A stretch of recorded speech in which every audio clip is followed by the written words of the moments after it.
each client's unique goals. More at FisherInvestments.com. Investing in securities involves the risk of loss. Support comes from WFAE members and Providence Day School. Summer at Providence Day begins June 6th with programs in sports, academics, the arts, plus Camp Spirit, a full-day classic day camp experience. Registration at providenceday.org/summer. Support also comes from WFAE members and Mazda of South Charlotte, pledging to help end child hunger in the Carolinas through ongoing support of Second Harvest Food Bank of Metrolina. Details about this initiative at mazdaofsouthcharlotte.com. In the forecast today, sunny with a high in the mid-70s. Tonight, clear with lows in the middle 40s. On Thursday, sunny again with highs near 80 degrees. It's 49 degrees right now in Charlotte. This is WFAE News.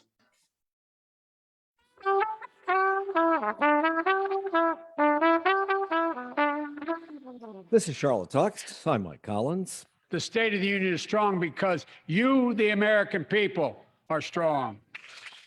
And that is how President Biden described our nation last night in the annual and required by the Constitution report to Congress. The speech, his first official State of the Union address, comes at a time of unrest in our country and war in Ukraine. It comes as investigations continue into the insurrection at the Capitol and as the political scene is heating up for the midterms, as a Supreme Court nominee is waiting to endure Senate confirmation hearings, as inflation is rising, and as the president experiences falling ratings. Only 37% of Americans approve of the job he is doing. His job last night was to convince them otherwise and to lay out a plan and vision for the future while explaining the threat faced by the West from Vladimir Putin and his unprovoked war on a fledgling democracy, even as our own democracy and others around the globe are under a different kind of attack. So how did he do? Were any minds changed? And in the age of 24/7 communications, has the State of the Union address lost its luster? Should it return, as some have suggested, to a letter from the president delivered to Congress? Or is it still an opportunity for a president to address the nation, or in this case, the world, and all members of Congress from a bully pulpit on national and international television? To talk about all of that and more, we've invited four political scientists to join us. Dr. Michael Bitzer functions in that capacity at Catawba College. Dr. Andy Taylor is at North Carolina State University. Dr. Susan Roberts is from Davidson College, and Dr. Deandra Rose is at the Sanford School of Public Policy at Duke University. And welcome to you all. Thank you for being here. Thanks. My pleasure. Before we get into the particulars, and we have a lot of territory to cover in the next 48 minutes, but as we go through the hour, we'll talk about all those particulars. But as far as the speech went, did it hit the right notes and meet the moment, given all that is facing both the nation, the world, and this president? Michael Bitzer, I'll start with you. We'll do a round robin. Dr. Bitzer. I think it was a classic kind of State of the Union. It had turned into a wish list, a laundry list. Certainly, Biden had to address Ukraine and the Russian reinvasion and the activities going on there and show support for NATO and lay down the line. But I think at times he felt rushed through it and really didn't give a chance to highlight so many of the accomplishments that this administration has achieved in light of all the dynamics that he and his party are going to face come November. Dr. Roberts. I really thought that the pace was good because I think it made him look very focused. He didn't leave a lot of kind of applause moments, and people were looking to see, how's he going to hold up? Is he energetic? Does he stay on message? Altogether, I thought it was very solid, and I thought he did what he needed to do. He didn't give Republicans and disaffected voters a lot to criticize. And there were a couple of great lines. It was a very we speech. America speech. And I think that's what he needed, the country needed, but he needed that. Although Republicans, as we'll talk about later, did find things to criticize in it. Dr. Taylor. Always. Dr. Taylor.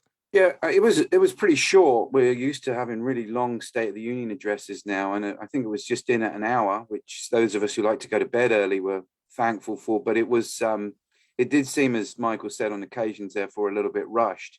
I think what was really interesting is that I think if he'd had his druthers and he could have picked what to talk about. The president would have focused on the Build Back Better plan a lot more, might have focused on efforts that are going on in Congress pushed by Democrats to deal with election administration and expanding what their view is of voting rights. And of course, it was drowned out by what's going on in Ukraine, by economic problems like the rising inflation, and he's unsure of how to deal with COVID at the moment. I was wondering whether he would declare victory, but of course, I think there are a lot of Democrats who don't want him to declare victory on that. And so he was sort of unsure of how to deal with that particular issue. But yeah, interesting. And Dr. Rose, your impressions? So, I thought this was a fantastic speech. As a political historian, I thought it was a wonderful moment for the State of the Union. Some people say, if you want to be really boring, don't leave out any of the details. I feel like the fact that this was a pretty pithy speech spoke to the fact that President Biden recognized that he was really speaking directly to the people. And there were some critical things that people wanted to hear, and he wasn't going to drone on and on ad nauseum with a whole lot of details. I think ultimately he took the opportunity to really embody this role. I'm thinking of it as the coach in chief. We think of the president as the commander in chief, but he was really taking on a coaching role. We've been through a lot. He was expressing a lot of optimism, and at the end even said, go get him. And it strikes me, Dr. Taylor, since you're obviously not from these parts, that this is a speech that was being addressed, at least the first part of it, to the entire world, that there was a whole audience out there around the globe wanting to hear what he would have to say about this crisis, this war in, it's not coming to Ukraine. Thank you. Did he meet the moment? Yeah, well, and of course, as a guest of First Lady Jill Biden, the Ukrainian ambassador to the United States was present. She was one of the usual props that presidents use and get them to stand up in the gallery and make a little story about them. My sense is, though, that at least the Ukrainians themselves, I'm not sure so much about European allies, but the Ukrainians themselves didn't hear anything that was particularly encouraging beyond what has already been done. And I think I think the president was right when he said this is sort of unprecedented unified international action against what Putin and the Russians have done in Ukraine. But there wasn't anything extra tonight. They'd done a lot earlier on in the conflict. Last night, the only thing was the announcement about banning Russians from US airspace, but the Europeans had already done that, and we were primed to expect the president to announce that. So I think if you were Ukrainian and you thought there was going to be a big breakthrough in what the US was doing with regards to the conflict last night, you didn't get it. You're one of the two historians we have on the panel, Dr. Rose, and it strikes me that this State of the Union speech came at a time and under circumstances that no modern president has really ever had to face, and certainly not a television audience. Perhaps the last time this happened was during FDR's time, when there was a war going on and there were other threats because of the Great Depression, et cetera, economic threats. And he came to the podium last night knowing that his popularity numbers are woeful. 41% approval, 51% disapproval rating. Only one president had lower ratings at the time of his first State of the Union address, and that was Donald Trump. Did Trump help himself with that speech that he made that first time out? And did Biden help himself this time? Well, it's interesting to comment on this history. I'd also like to emphasize that when he approached that podium for the first time in history, the opening words were, Madam Speaker, Madam Vice President. So that's one thing that I won't forget when thinking back to this particular State of the Union. I think it embodied this changing government. So thinking through just the look of who was in attendance and what that the sort of, I like to think a lot about political theater. So just the content of the personnel in attendance was really striking. I do think that President Biden used this opportunity he was very adroit in using the occasion to do what he needed to do. I think many Americans are disaffected by the rancor in politics, and they're looking for somebody who's going to be a uniter in chief. And he really took on that role. There's some things that I was looking for in this speech that I actually thought were thin. So, we opened up with this discussion about democracy abroad. I feel like there was a lot more to say about the democratic crisis here at home. And there was some discussion, for example, of, he said people deserve to be able to vote and have it counted. I think there was a lot more to say on that score. And I think part of it is because it was strategic. A lot of people see some of these discussions and issues related to voter engagement and democracy at home as partisan issues. And I think he was trying to stay above some of that fray. Although, Mike, as many of us noted, that politics was alive and well in the chamber last night. And I'm sure we'll talk about it later in the conversation, but we saw, I think any high school teacher who teaches drama would probably, discourage students from engaging in the kind of heavy overacting that we saw from a number of people, with some jeers and scowls and even some heckling, which again, I hope we talk about later. But all that to say, I thought it was an effective speech. I think he used the opportunity that he had. The temptation for any president making this, because it's usually a report on the State of the Union, plus here's what I want to do going forward. And it's usually a laundry list of things, most of which will never get done, even in good times when Democrats and Republicans could agree on things. But the question is, how much do you put in and risk boring people to death? How much do you leave out and disappoint lots of people? So, Susan, in that respect, was the balance right? Oh, I think the balance was perfect. And I think the last thing you want to do in a State of the Union address is talk about implementation, because that's boring and that's confusing. I think he struck the balance between ideas and ideals. As you say, what is popularity, job approval going in? Don't think he could make it worse with this. It had to improve. There's nothing like the convention bounce. There's not really a bounce that comes maybe, 3% average, 3 points average. So I think he did what he needed to do. I was struck by, and as political scientists that will say, balance issues. So at the end, he talked about the opioid crisis. He talked about mental health. He talked about support our veterans. He talked about ending cancer. Those who can dispute those. And that was a strong ending. They weren't the wedge issues. He stayed away from some of the divisions. And he didn't mention the word, as far as I can remember. And I tried to write down as much. I didn't look at the text. I don't think he talked about polarization. He talked about some divisions, but it was more, as they called it, the unity speech. And it was, I really thought it was inspiring in a lot of ways. He said, let's do this. Now is the hour, possibilities.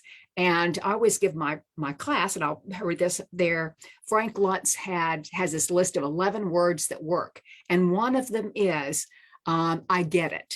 And he said, I get it. He said, let's get it done. He said, it's going to be okay. Those are things that I think maybe have needed more than just the policy details. And I think, as political junkies, we want to see the details, but I think it was as aspirational as it was accomplishment. Frank Luntz, of course, is the Republican pollster who also does some nonpartisan polls and usually works for one of the television networks on the occasion of these big speeches to see how they were received. And last night, CNN did its own poll of how it was received. And of course, the polls are usually conducted by people who watch the State of the Union, and the State of the Union is watched by people who are partisans, more favorable to the president. And I think he got a 56% approval rating. So he did better than his own personal ratings, but he didn't exactly inspire even Democrats, although it was overall favorable. This was, Dr. Bitzer, a tale of two speeches, because clearly if he had made this speech when it's normally scheduled in late January or early February, it would have been mostly a domestic speech. Last night he opened with Ukraine because of the conflict here. How much do ordinary rank and file Americans care about that at the top of the speech? I think he had to put it at the top of the speech because that has been driving the news of the past week. To not have addressed that head on with all of the sanctions work and with all the conflict ensuing and happening as the speech was being delivered, I think would have been a major mistake, because The United States is seen as the world leader. We are certainly in conjunction with Europe. Europe is unified around this. The dynamics have certainly changed against Russia. So he had to address it at the top, but he pivoted into the domestics. Come back and talk more about what he said. And here's some of what the president said last night, in case you missed it, on the State of the Union when we come back at Charlotte Talks on WFAE.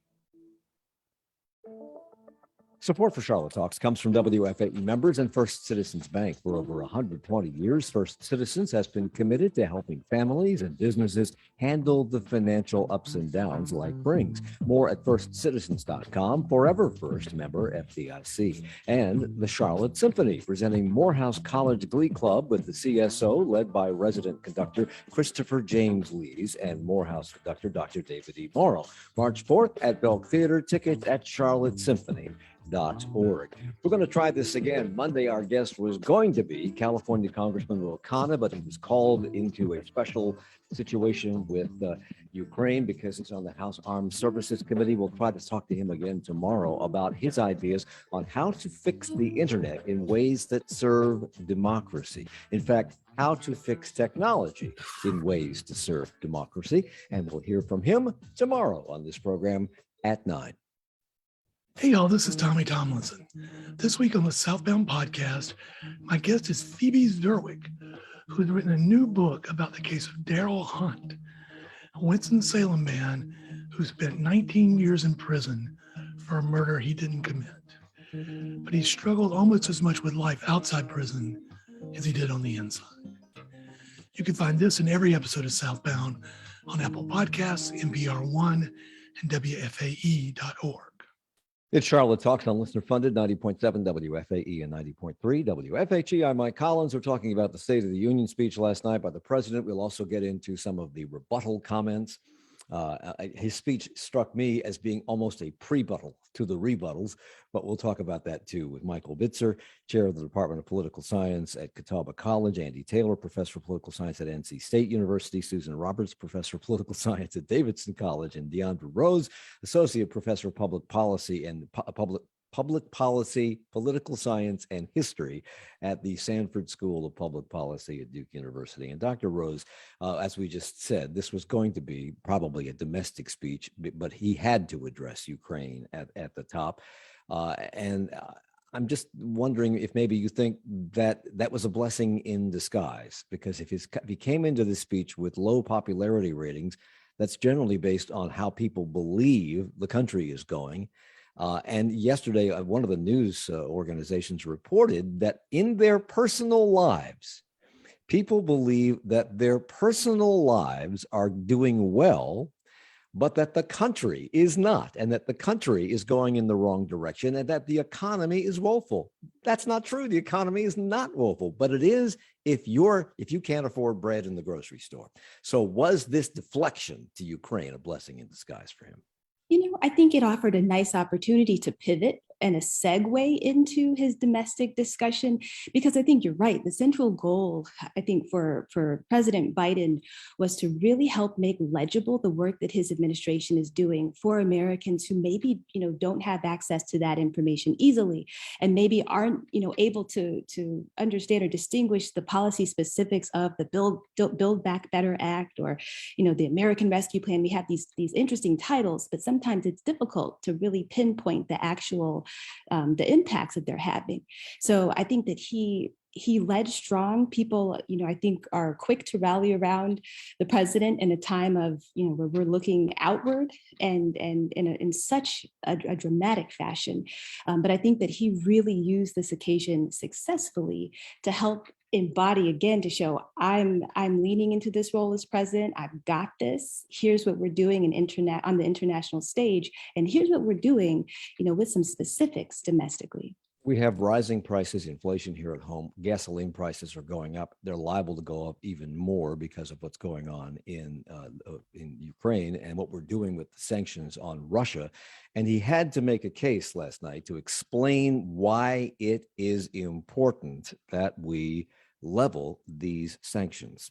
Throughout our history, we've learned this lesson. When dictators do not pay a price for their aggression, they cause more chaos. They keep moving. And the cost, the threats to America and America to the world keeps rising. Putin's latest attack on Ukraine was premeditated and totally unprovoked. He rejected repeated efforts at diplomacy. He thought the West and NATO wouldn't respond. He thought he could divide us at home, in this chamber, in this nation. He thought he could divide us in Europe as well. But Putin was wrong. We are ready. Dr. Taylor, how do you think that resonated with a nation weary of previous wars like Afghanistan and Iraq, and some of our citizenry apparently willing to accept a more autocratic form of government here? How did that resonate? Well, it is interesting that you mentioned Afghanistan, Mike, there. It is interesting to see the comparison and contrast with Afghanistan. Obviously, after U.S. withdrawal from Afghanistan late summer, early fall last year was seen as a disaster in the United States and across the world. Obviously, President Trump had said that we were going to get out. President Biden decided to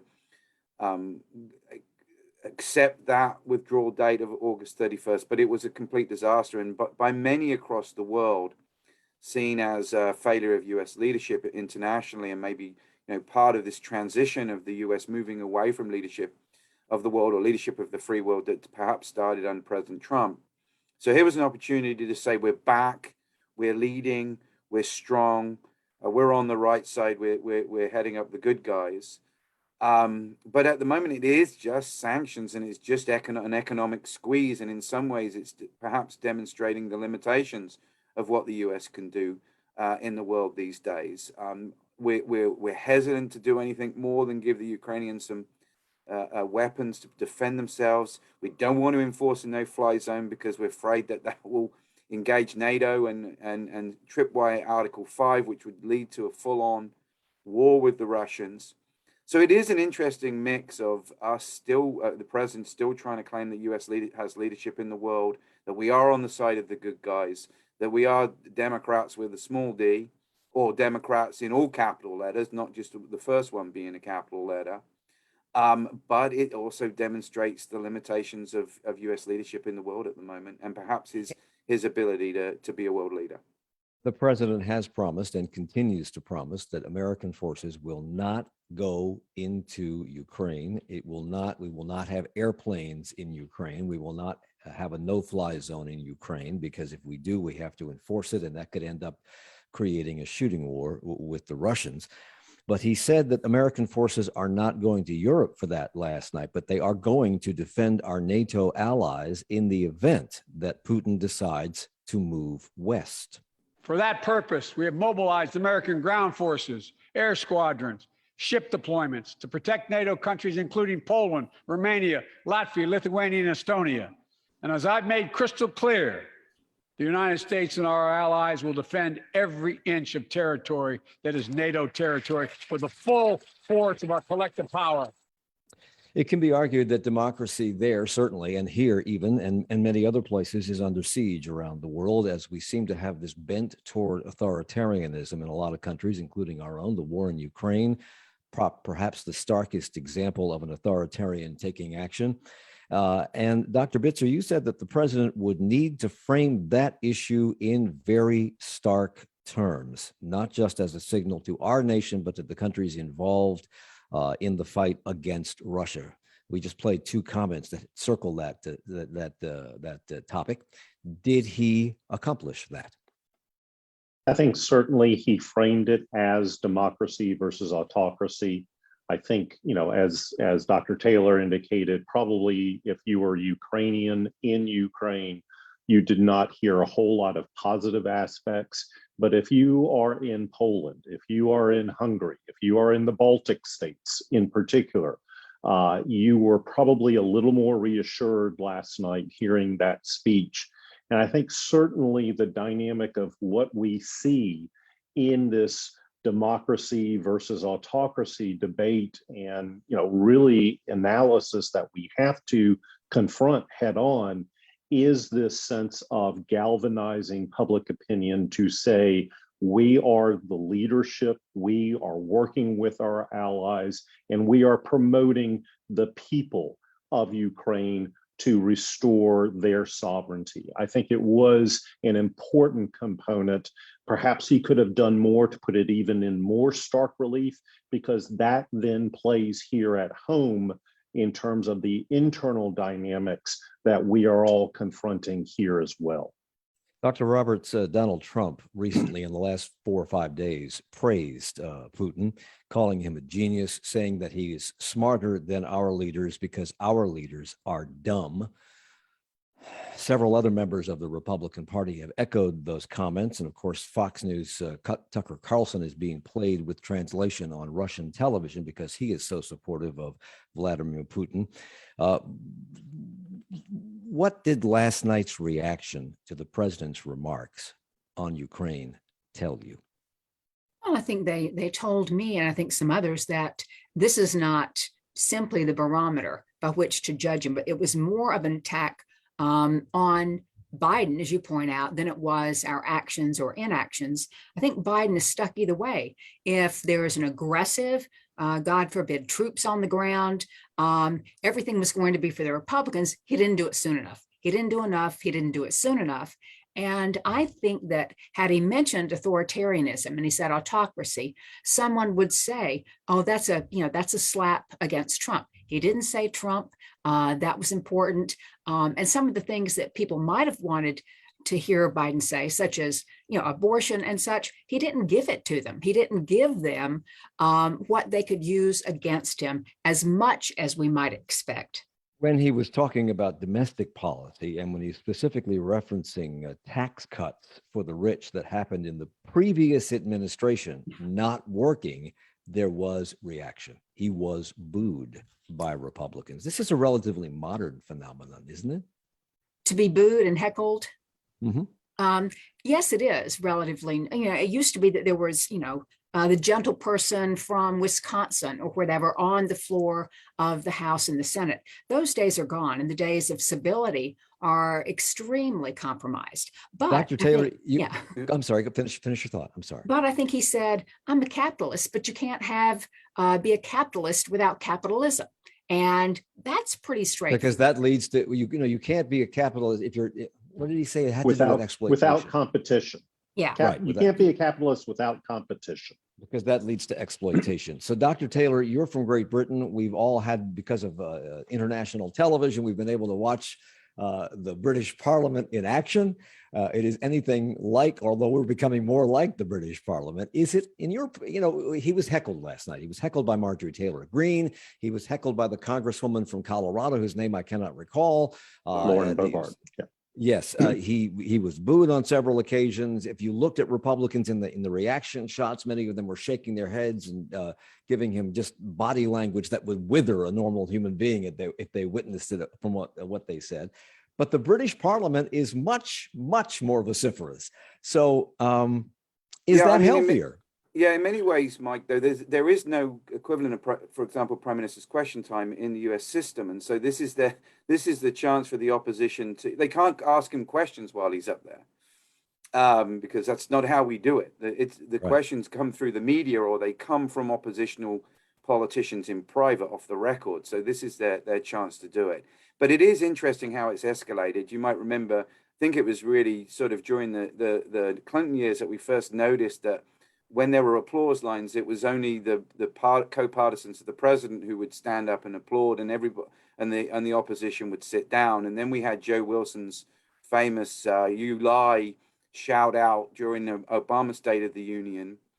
And of course, we had the things last night. We did have, I think, we've forgotten as well, Nancy Pelosi as Speaker tear up one of Donald Trump's transcripts of State of the Union address, which I would suggest wasn't particularly civil.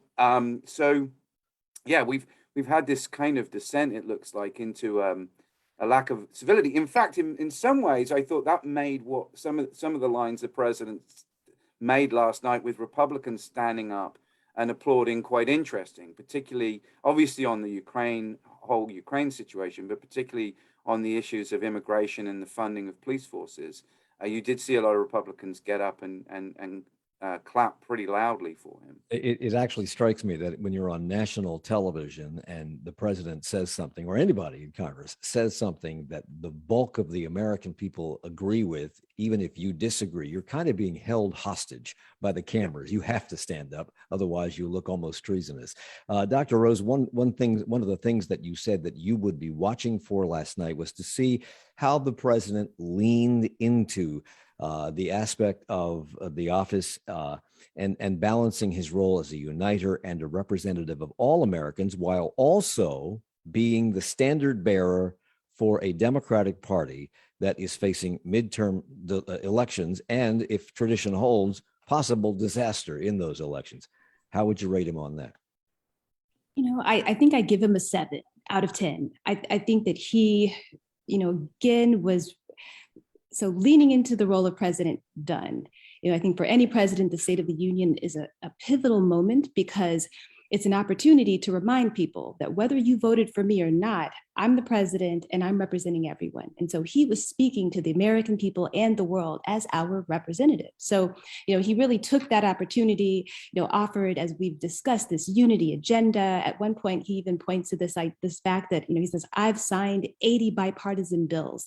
So really worked to demonstrate that not only, our government elected officials and leaders leading, they're really working hard on behalf of the people. In terms of being the quarterback of his party's team, though, he was playing it pretty safe, I think. And I don't think that that's a problem. I just think it was a strategic decision. And for a party that is likely headed into some difficult midterms, that could have some consequences. I was expecting that he would be really vociferous in discussing his efforts to support particularly the marginalized groups that played an important part in getting him elected. So, in the Democratic Party coalition, racial and ethnic minorities were really important parts of his support base. And so he did at some point to, offering support for historically Black colleges. And he offered, a nice shout out to his Supreme Court nominee, Ketanji Brown Jackson. But I feel like he was a bit restrained on that score. There are lots of things that occur during a president's presidency that are out of a president's control, no matter who they are or what party they're from, but they always get the blame for this by the other party. And coming out of this pandemic, we have that. With the pandemic, we still haven't fully recovered psychologically from that, I don't think. We have inflation rearing its ugly head. That could get worse as sanctions on Russia take effect. The price of a barrel of oil reached a 7-year high yesterday. That will be reflected soon at the pump, if not today. We are lowering mask mandates as we try to return to normal, but COVID continues to pose a problem and could going forward. It certainly exacerbated the political divide. And then, of course, there is this slump in the president's approval ratings, which we've talked about. Is it too early, Michael Bitzer, to tell if anything the president said last night would raise his approval numbers or offset some of the legitimate concerns people have about the problems that we face and that they face as individuals? I kind of think about public opinion in 3 ways. You've got the co-partisans, you've got the opposition, and you've got the folks in the middle. I think what the speech probably did was reinforce the base, the Democratic base, the co-partisans. They gave them a kind of boost going into what everybody agrees is going to be a really tough midterm year. For the opposition, they're not going to appreciate the president. They're going to be rallying against him. This is the sense of negative partisanship that we all know as political scientists is rampant in our culture. The thing I'm going to be looking for is, how do independents feel about this speech? And yes, it is a long time out from November, but with the Texas primaries last night, we have officially started the electoral process to November. And so I think that that's going to be so much of a dynamic of, we're not going to expect Republicans to vote Democratic. Democrats have to come out in droves to support their base that they historically don't do in midterms. What do the independents, that small sliver of group that kind of goes back and forth, what are they going to do come November? We'll hear more about the opposition's comments when we come back, because there were 5 rebuttal speeches last night. We'll talk about that and more when we come back at Charlotte Talks on WFAE.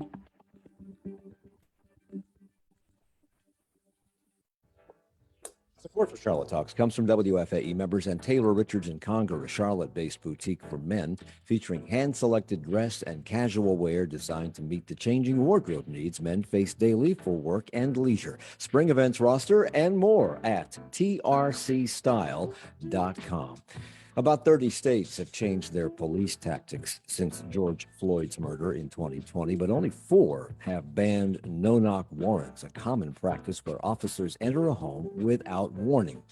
Some high-profile no-knock killings are getting some more attention, like Breonna Taylor and Amir Locke, but activists say attention isn't enough. So on 1A, in 20 minutes at 10 o'clock, they'll talk about no-knock warrants and the impact they have on police reform measures. That's coming up in 20 minutes. More of our conversation about the State of the Union and more in 30 seconds. Stay with us. I'm Mary C. Curtis. Coming up next week, WFAE's new race and equity team present a special public conversation, Equilibrium, a conversation about race and equity in Charlotte. We'll be joined by Mayor Vi Lyles and others to talk about efforts being made in Charlotte to improve racial equity and mobility. On Tuesday, March 8th, 7 p.m. at Project 658 in Charlotte. Details and registration at WFAE.org. Major support for WFAE's race and equity team comes from Wells Fargo and our members. It's Charlotte Talks on WFAE and WFHE. I'm Mike Collins. Michael Bitzer is here from Catawba College, Andy Taylor from NC State University, Susan Roberts from Davidson College, and Deandra Rose from Duke University. They're all political scientists. We're all talking about last night's State of the Union address, where President Biden directly addressed inflation. One way to fight inflation is to drive down wages and make Americans poorer. I think I have a better idea to fight inflation. Lower your costs, not your wages. That means make more cars and semiconductors in America, more infrastructure and innovation in America, more goods moving faster and cheaper in America, more jobs where you can earn a good living in America. Instead of relying on foreign supply chains, let's make it in America. Economists call this increasing the productive capacity of our economy. I call it building a better America. Effective, believable. Can you argue against that, Dr. Rose? I think it's pretty hard to argue against that. I think, again, many Americans were looking to what does this have to do with me? And if I can't afford my groceries, we've got a problem. So he really worked to address people's very real concerns. I think another thing I would add is that he mentioned raising the minimum wage to $15 an hour, which I thought was a really interesting policy statement. So I think he made a strong case and a very clear one on the economy. And Dr. Roberts, I know you wanted to comment on this. No, I just think that he navigated the speech really well. It's not just what he said, is how he navigated the landmines that were there. He said not just, it's not just the price of bread, is can you find bread? Is there bread on the shelf? What do you do when you are looking for something and you say, what's the matter? What's here? But I think that to me, it's important for what he said and what he didn't say, and to think about this address as being one that's complicated. I saw a chart where it's a down slope in which the words and the vocabulary that a president uses, I think you need to be straightforward and simple. You're not going to get many of the Republicans, but you didn't get too much ammunition. And I think that's what the Republicans would have wanted for 2022, 2024. That's as important as what he said, I'm going to do. Because some of the people you're not going to lose. You're not going to lose the women who are strong on access to abortion. You're really not going to lose a lot of minority voters, racial minorities. He's got his choice. He said specifically voting rights, John L. Lewis, and he didn't say people are being disenfranchised. To 2022, you're going to see, fewer people. Here are some places when the ballot has been curbed and no more drop boxes. He didn't get into specifics, and that's smart. forgot where I wanted to go with this now, but it has been argued by Republicans, and they tend to want to paint him with a radical brush, that he is a radical progressive president, even though he campaigned as a moderate Democrat. And Dr. Taylor, they argued that he did not come into office with a mandate. It was a close presidential election. Those Republicans who will admit that he actually won say it was close. It was close. We have a 50-50 split in the Senate. We have almost a 50-50 split in the House. So there was no mandate, and that he promised to be a uniter. Did last night's speech put him in the role of a uniter? Well, like, as I said, I think there was some when we talked about made the comparison with the British Parliament and the Prime Minister's question time, Mike. I think there were some interesting lines, despite the fact that we have this polarized environment. I think it was actually an earlier question when I talked about the immigration and the funding of police, where you got Republicans stand up, and that sounded unifying. You just played the clips of him being kind of an American economic nationalist, somewhat Trumpian in some of the language that he used. That, I think, is unifying, as Professor Roberts said.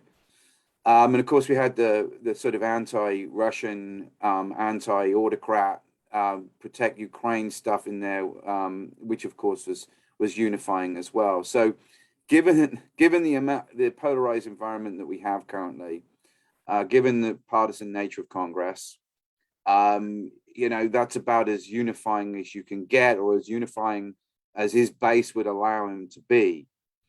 Whether it changes people's perception of the presidency, whether it wins some Republican support for certain items, including BBB. In fact, in many ways, Joe Manchin and Kirsten Sinema are probably the best audience to speak to on trying to get Build Back Better through. I don't know. I don't think it changes the temperature in the room, but it was as unifying as you could get in this kind of context.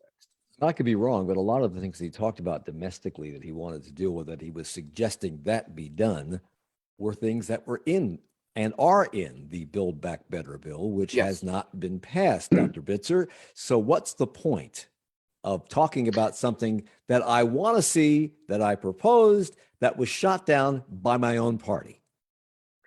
Well, I think certainly breaking it out and hitting on the specifics in terms of what's in the bill probably plays a little bit better to explaining what the overall bill is. I mean, it's so much of legislation nowadays is throw everything into it, give it a creative name, and hope it passes. What I think Biden was trying to do was to isolate core components of the legislation that are indeed resonating and tend to be popular with the American public. Maybe it's because BBB, Build Back Better. Well, what does that mean in terms of specifics? I think what he was trying to do was to isolate all those dynamics and give the American people, this is what's on the plate. These are the things that you like. Help me to get it passed. Susan Roberts. Well, and he did call it Build a Better America. And that makes more sense. What are we going to build back better? Build a better America. And I think Dr. Bitzer's right. Americans and politicians like incrementalism, small bites, not big changes. And I think he addressed that in small bites. And as I said before, these balance issues, who's against some of these things? Who's against the kitchen table issues? And I think that he didn't say, I'm going to rebrand it. He said, build a better America. That's pretty positive. Dr. Rose. Make a quick point on this, and to echo Susan, you're totally right. People generally support incremental change. I feel like one key group that President Biden needs support for the midterms, and Democrats for the midterms, are young people. And I think a lot of young Americans, especially those who are further to the left, a little more progressive, are frustrated that there is this sort of regression to the incremental, and they want to see, bolder efforts to address some of the challenges they're facing. So, for example, I didn't hear anything related to student loan cancellation, like student debt cancellation or any of those other things. I think a lot of people were watching out for and hoping to hear about. Was that a mistake? Because his ratings have declined. And young people are leaving the Democratic Party. And it is young people who want these things like student loan debt forgiveness, et cetera. Was that a mistake not to mention those things? I think it was. I mean, personally, I feel like if the Democratic Party would like to be the party for young Americans, I think both parties would like to be the party for young Americans. Young Americans are quickly and increasingly eschewing party labels. They don't feel that either of the parties really represent them well. And I would say many Americans are in that boat. So I do think it was a strategic decision. I agree, but I think it's one that won't be without consequence. I might just throw this in. He didn't Quickly. talk about the Green New Deal, but he did say climate change and electric cars. And he did say some things very quickly about access to abortion. And at one point, can't remember what he said, but there was a nod to Jill in the audience, Jill Biden. And I think that had to do with maybe community college or making college affordable. I don't know when the habit of allowing or making time for a response to the State of the Union began. It's certainly a modern invention. I don't think it dates back much further than Ronald Reagan. It might be Clinton. I can't remember. But LBJ. There was not one, but there were 5 rebuttal speeches last night. A Republican response from Iowa Governor Kim Reynolds, another from the Congressional Black Caucus, plus a moderate Democrat and a moderate Republican. They could find one. A moderate Republican made an address. And then, of course, Marjorie Taylor Greene also had her own rebuttal to that after having gone to a white nationalist conference this past weekend. Congresswoman Rashida Tlaib gave the progressive Democratic response and was selected to do so by the Working Families Party, which includes Erica Smith from U.S. House District 1 in North Carolina and Nita Alam, also from North Carolina, District 4. Who are they? And does that mean she's not a Democrat? Michael Bitzer? I think they certainly see themselves in the larger scheme as a member of the Democratic Party, but they are, within this specialized coalition, this specialized faction. So I think, we have to recognize political parties vary. There are spectrums across it. Certainly the moderates to the progressives to the hard conservatives. That's the representation in American political parties nowadays. Because Chuck Schumer is in that Working Families Party as well. Here's what Rashida Tlaib had to say in part of her rebuttal last night. Roads and bridges are critical, but so are childcare and prescription drugs, and we shouldn't have to choose.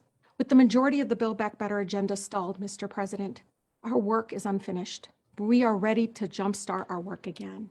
We still have time to lower costs for working families and preserve a livable planet for our grandchildren, but we must act now. But the Build Back Better bill is stalled because of Democratic resistance from West Virginia Senator Manchin and Arizona Senator Sinema. Andrew Taylor, why bring that up as almost a criticism of President Biden? It does demonstrate, as Michael said, does demonstrate the breadth of the political parties. And it is a difficulty for the president because he is getting criticized from his left. He's seeing those from the right, the 2 senators you talked about, stalling BBB. This is a problem for him. I think there were other issues in the room last night that demonstrated the Democrats are not together as well. Professor Rose mentioned, Vice President Harris and Speaker Pelosi behind him, and the younger Democrats who are in the audience amongst the House Democratic caucus. That demonstrates, I think, his age and the fact that he still is a bridge to the past for the Democratic Party. So these are issues that the Democrats have to deal with, and I think it's going to be important for them to be united in 2022. Because as we've talked a little bit about already today, these are midterms that don't look particularly appetizing for them.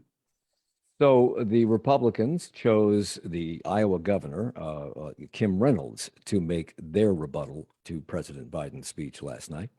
We're now 1 year into his presidency, and instead of moving America forward, It feels like President Biden and his party have sent us back in time to the late 70s and early 80s, when runaway inflation was hammering families, a violent crime wave was crashing our cities, and the Soviet Army was trying to redraw the world map. Even before taking the oath of office, the president told us that he wanted to, quote, make America respected around the world again, and to unite us here at home. He's failed on both fronts. And yet, after saying all of that, she concluded her remarks by saying, and I quote, the State of the Union is strong. Can you have it both ways, Dr. Rose? I think that for me, just as the State of the Union is this really powerful institutional moment that has all these really interesting political complexities, so are these responses. So the parties use them strategically to pick their rising stars or people they want to highlight. And I see that as a major part of this governor's role. And she took that opportunity, just as Congresswoman Tlaib did, to really state her case and to use that pulpit to state very clearly where they're coming from. So I think from her perspective, she wanted to be a critic of the president, and she wanted to take the opportunity to say that, the Republican Party is also hard at work and we're strong, and vote for us. Like I definitely don't think it was without politics. I think the Taylor. 70s analogy is really interesting, with the inflation and the crime and the Soviets and the Russians now. And also the Republicans are trying to make a comparison of Joe Biden with Jimmy Carter. And of course, a lot of Republican voters tend to be a little bit older as well and remember the problems of the 70s. I think that's going to be a real narrative over the next couple of years, that Joe Biden is Jimmy Carter and this is the 1970s again. Susan Roberts. I think it was also a veiled reference to the fact that Joe Biden is advanced in age. He's 79 or such. And I think that they were trying to remind someone that this is a man who's been around a long time. We can blame him for some things. He's a blast from the past. And I think some of it was, age related. They've had this speech before. I don't know how long they have it. It's not leaked that far in advance, but every member had those speeches, copies of the speech. And so Bobart and Marjorie Taylor Greene knew when they were going to say what they said. Yeah, they released the copy because I had the speech last night and watched it read it while he was reading it. And when he stumbled because he was going off script. But they only got that at about 8 o'clock, 8:15, 8:30 last night. So they didn't have a lot of time to prepare. It's an unenviable position to be in, to be the rebuttal speaker. Michael Bitzer from Catawba College, Andy Taylor from North Carolina State University, Susan Roberts from Davidson College, and Deandra Rose from Duke University. Thank you all for the hour. Thanks.